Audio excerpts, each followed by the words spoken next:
everyone. My name is Gabriella and my debate topic is liberalism. I decided to take the position that economic and other forms of interdependence can create world peace. While we know there are various forms of liberalism, the form of liberalism most commonly known as interdependence liberalism is the idea that transactions create cooperation among states. However, sociological liberalism is also integrated into this ideology as discussed in our textbook, Introduction to International Relations. It was stated by Karl Dersch that the interconnectedness of activities and the creation of cross-border activities helps to create a common values system.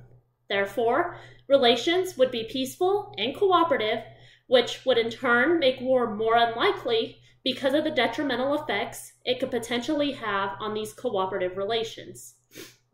Furthermore, in the 1970s, this idea of interdependence, or interdependence liberalism, came along with the help of Robert Cohen and Joseph Nye.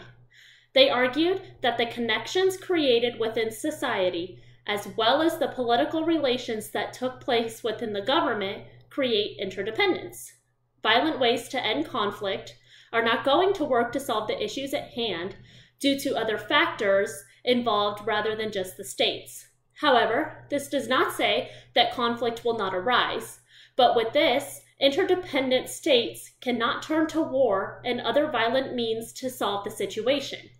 Other measures will be taken, such as institutions that are set up to particularly deal with these issues. Whether these institutions are formal, such as the World Trade Organization or the United Nations, these institutions promote worldwide cooperation between the members. They could also be informal, which we also know as regimes, or agreements between states that solve common issues that may arise. This is known as institutional liberalism. Lastly, we have Republican liberalism. This idea comes from the basis that worldwide peace is created because war is not the first way to solve an issue. This was highly influenced after the Cold War ended and the idea of democracy was widespread across the world.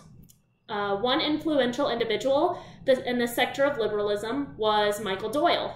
He stated that peace was created on three pillars: peaceful conflict resolution, common values that are shared between states, and economic cooperation between states.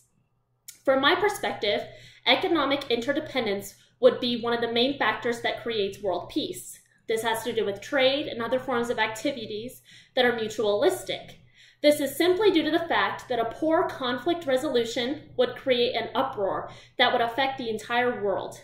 Just think about it today, between the United States and China. Think about all of the goods you buy at the store that have a Made in China logo. Now think about the detrimental effects that would come to China's economy and the United States economy if the US suddenly stopped accepting China's trade. Now, just think about that effect worldwide.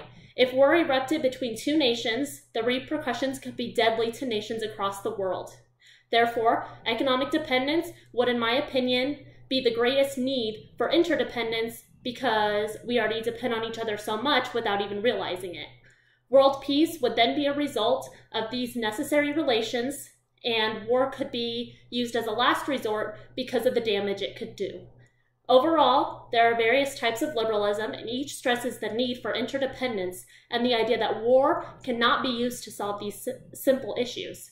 Rather than engage in violent wars, institutions can be used to solve the issues at hand, rather formal or informal, and with peaceful conflict resolution and a shared value system, these connections and relations can be created in hopes to achieve world peace. Thank you.